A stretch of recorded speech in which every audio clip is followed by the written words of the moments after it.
Sam from therealsambennett.com, and welcome to this live presentation. Here's how live we are. We are in my car. It's raining.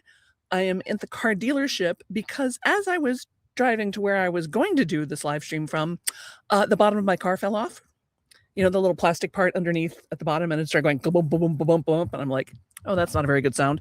So I brought it to the dealership, and they were kind enough to fix it for me for free, which is lovely. But it meant that I'm a little kerfluffled. So thank you all so much for being here. And maybe you're a little kerfluffled too.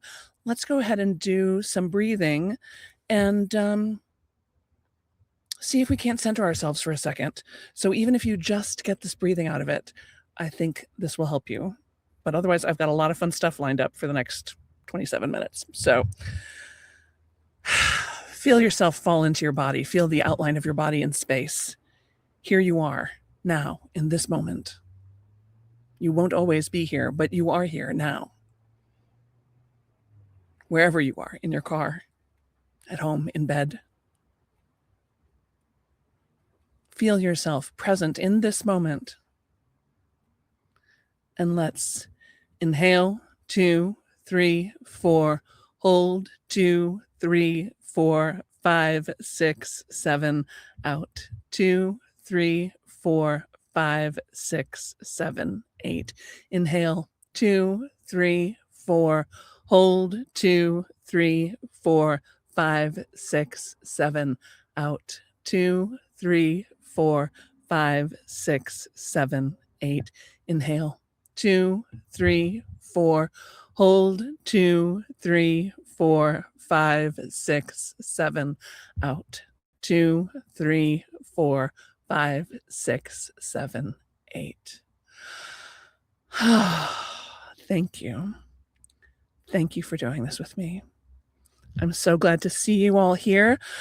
If you are watching on one of the streaming channels, you should be able to type in a comment and I should be able to see it. So let's hope that works. And obviously, if you are in Daily Practicum and you're on the Zoom, then I can see those when you type in too, clearly.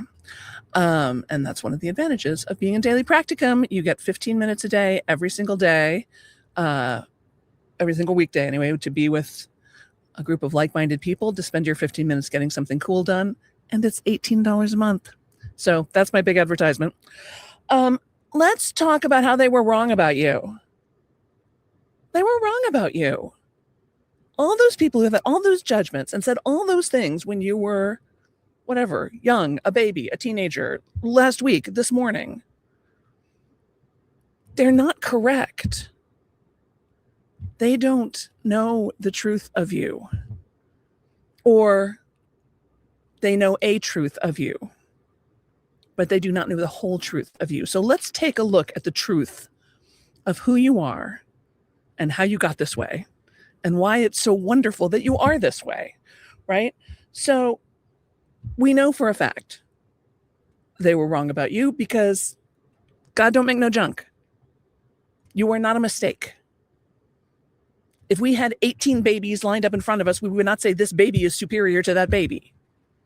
All the babies are of equal value. All the babies matter. You matter, right? Okay. So I'm curious, what did they say about you that hurt your feelings or warped your perception of yourself? I said in the emails that I sent out that when I was very little, like less than 2 years old, my uncle called me Thunder Thighs. And that stuck. Fun, right? He was kidding. He wasn't trying to be insulting. He thought he was kidding. Right? So yeah. They certainly said I was too sensitive. Oh, Samantha, you take everything so personally. Don't take everything so personally. Really? I'm a person. How else am I supposed to take things? All right. I know there are people who can just shake stuff up like a duck shedding water. But in my experience, most sensitive, creative people are not like that. We do take things personally. So what is it they said about you that you took personally? Maybe it was a grade and comment. Maybe it was a review. Maybe it was something a lover said. Maybe it was something a friend said. Maybe it was something in those horrible 6th, 7th, 8th grade years that got said. If you want to share, I think that's great. If you want to keep it to yourself, I think that is also great. Just write it down. Write it down, because we're going to do some work with it, okay, and see if we can't unknot it a little bit. I'm kind of digging the lighting here in the car. So, and the reason we're writing it down, the reason we're getting a little serious about this is because feelings just want to be felt. Feelings just want to be felt. That's all feelings want. Once a feeling knows that it has been felt, it can get promoted and get a better job.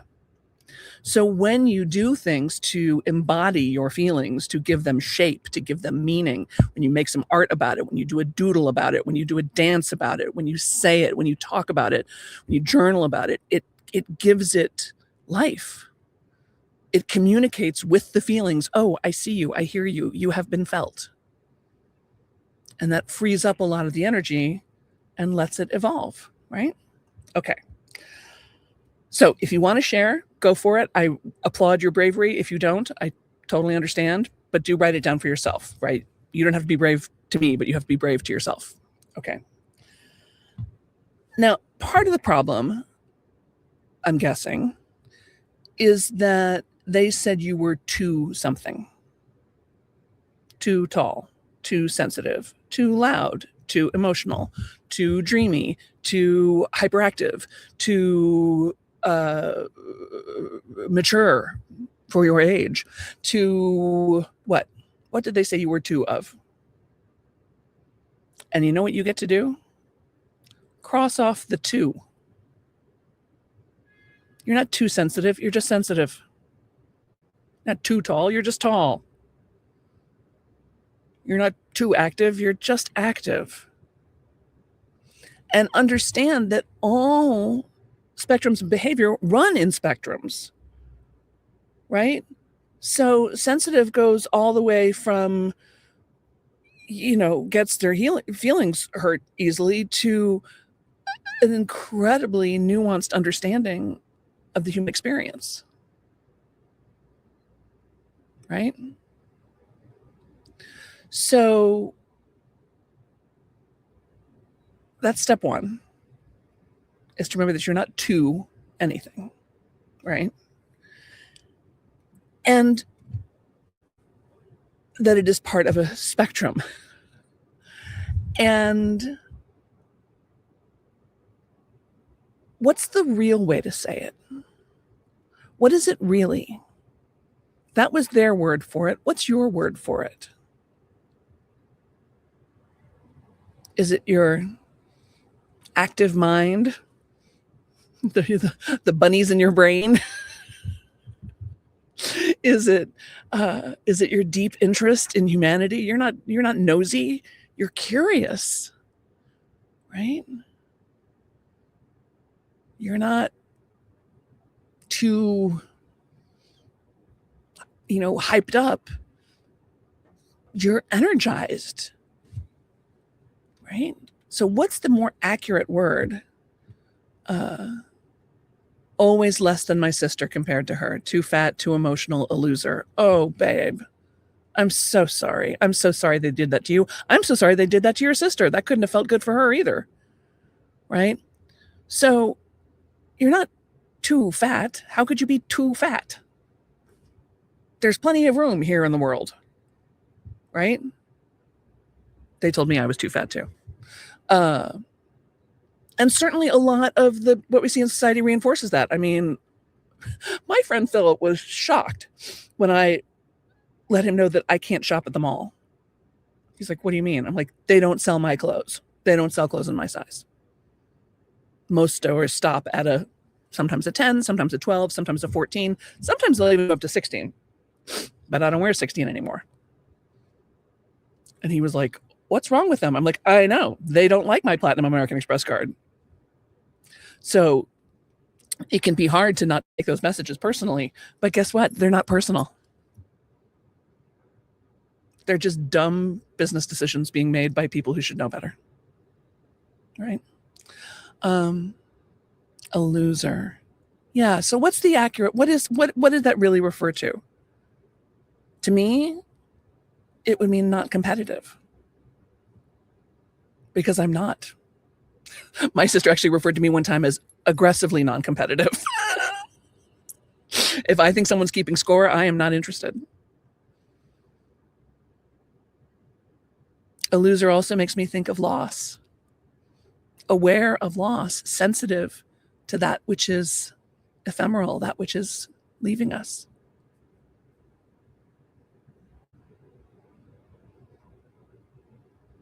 Here's how much I disagree with the word loser.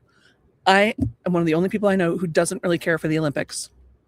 I love the amazing feats of physical prowess. I love the international grooviness of it all. I love seeing people who are amazing at what they do. I hate it that, like, because this person taps this buzzer one fraction of a second sooner than that person does, that person wins and that person doesn't. That person's gold and that person's bronze. That person's bronze, that person doesn't even make it onto the podium. I'm like, how could that be? They're all amazing. They're winning by fractions of time we can't even see or feel. How could that make that person a loser? So do this kind of inquiry with whatever your words are, whatever the words are that are stuck in your brain, stuck in your mind, that haunt you a little bit, right? I'm just going to check in with the Zoom and make sure you guys aren't typing anything that I should be seeing. And for some reason, I can't get this to expand. Let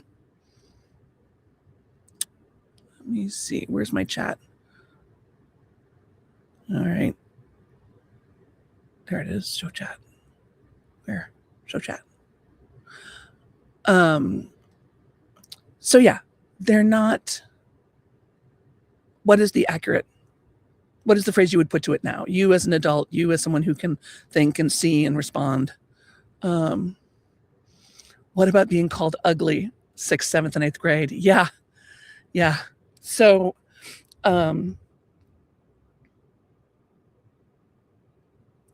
one time I was reading, okay, this is kind of funny. When my niece and nephew were very little, they lived in Brooklyn with my sister, their mother, and my brother-in-law. And sometimes when my sister was alone in the house and needed to go walk the dog, she would put me on Zoom with the kids, and I would read them a story from California to keep them busy while she went and out walked the dog. And they were so little, they didn't sort of realize that they were actually alone in the apartment. And one time I was reading them the book, The Ugly Duckling, really beautiful illustrated version of it. And my nephew Foster, who was in some ways terrifyingly brilliant, even as a very, very young child, said, we finished reading it, and he goes, Auntie Sam, what is the word for a baby swan? And I was super proud of my vocabulary, and I said, baby swans are called cygnets. And he said, so the ugly duckling wasn't an ugly duckling. The ugly duckling was a cygnet. Correct. I had literally never thought of that in my entire life. I'd never heard of anyone thinking of that. Yes. And you know what he latched onto in that moment? There's a proverb that says, the beginning of wisdom is to call things by their right name. The beginning of wisdom is to call things by their right name. There's generations of people who walked around thinking they were stupid. They weren't stupid. They were dyslexic. Now we're seeing generations of people who walked around thinking, oh, they just, they're disorganized. They're flaky. No, they have ADHD. So you were not ugly. What were you? What are you? Unusual? Striking? Mature? Sexy? Irresistible? Dark? Light? Fierce? Dramatic? delicate?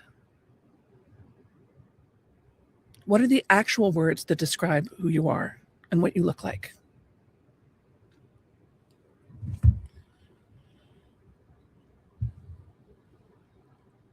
I found out in my 50s that my sister was my half sister and had a different father from a very different culture who no one told me about. So you were operating with insufficient information, right? Helps a lot when we get more information. Isabella says I was called a freak and a weirdo. Yes, weirdos right here. So now I see myself as an exotic creature. Yes, I love that. I love that.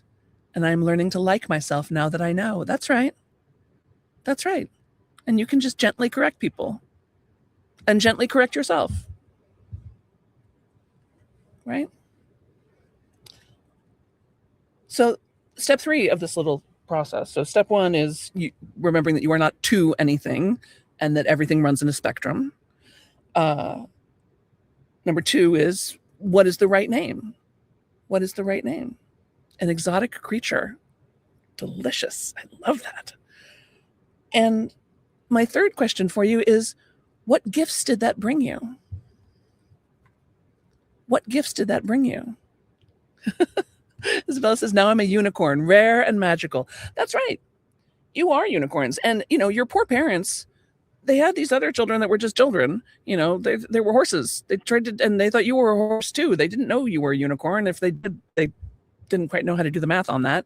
So, they didn't, they thought they were just having another kid. And here you came, this rare, magical, exotic, dramatic, sensitive, inquisitive, vibrant, unusual person.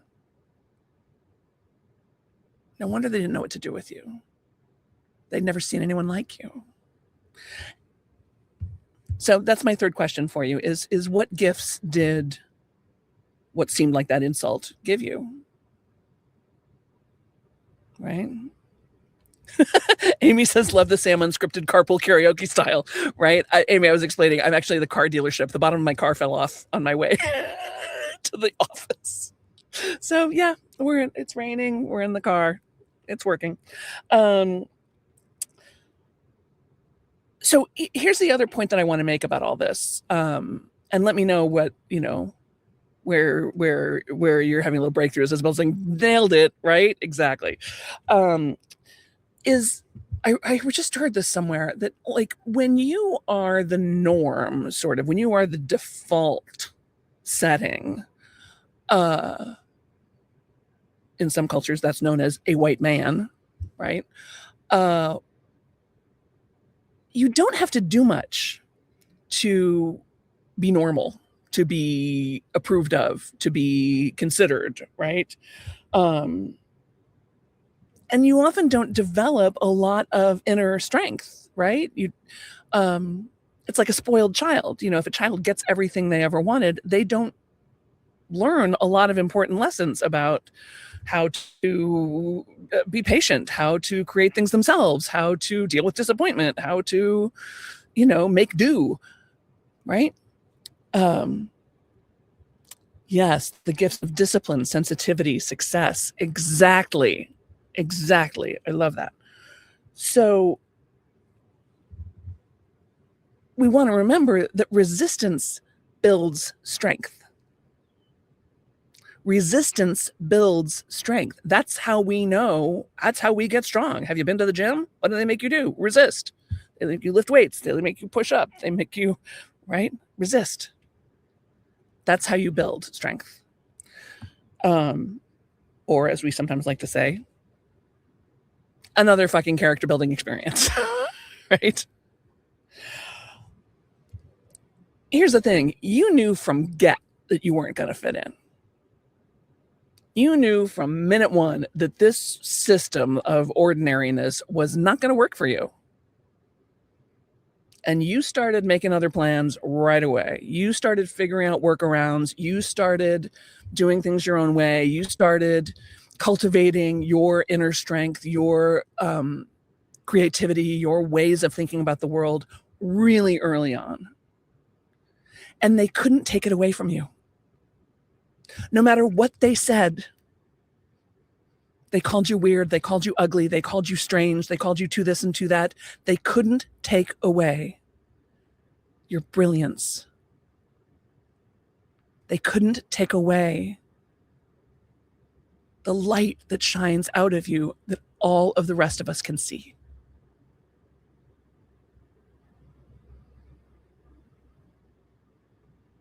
That strength is you.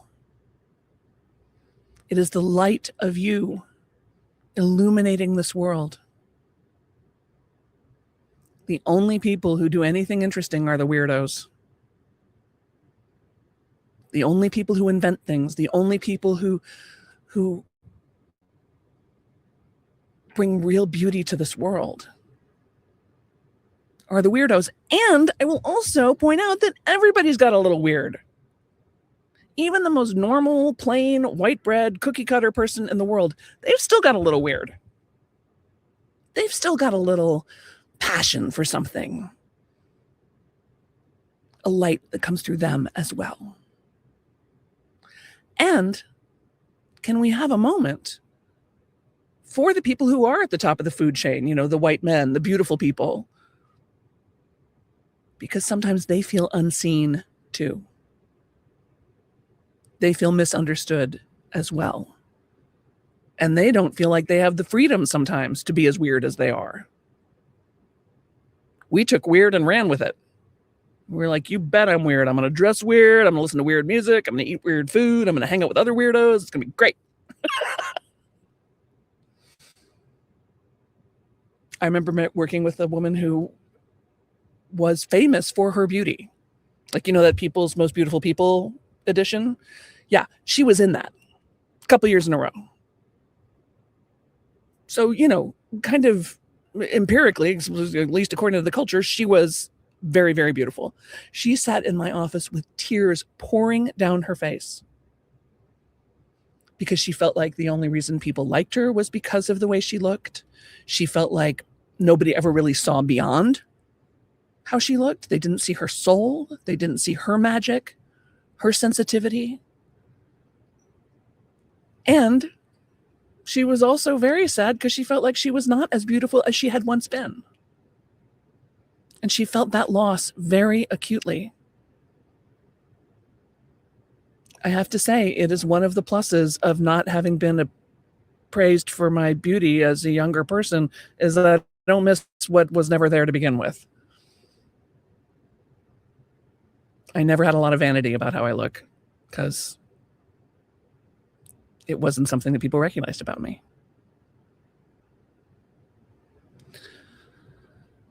So I did a video a couple weeks ago about reclaiming the word weird. It's a magical word. It has to do with fate. It has to do with destiny, right? The three sisters, the witches in the Scottish play, they're the weird sisters because they are spinning the wheels of fate. Lisa says, thank you for the insights. You're welcome, darling. I'm so glad you're here. So yeah, your weird gave you compassion. It gave you depth and breadth. It made you strong. You all are hella strong. Even in your weakness.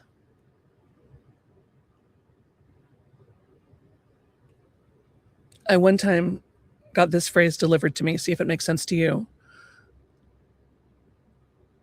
My strength is my joy.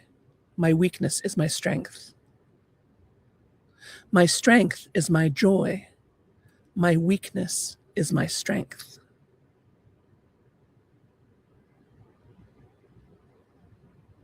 That my vulnerability is my strength.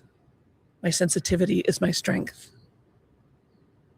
My intuition is my strength. And my strength is my joy. Yes, Isabella says the gift of permission to go sideways. Exactly.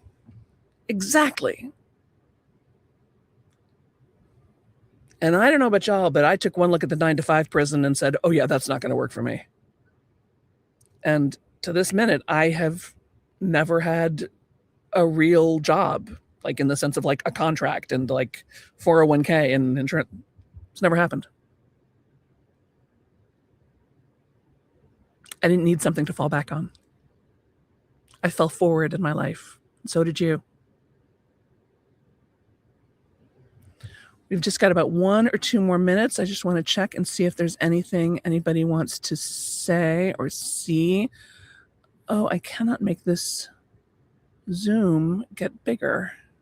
Let's see. I just typed in to be purple or orange instead of black or white. Oh, Amy, I love that. To be purple or orange instead of black and white. Amen.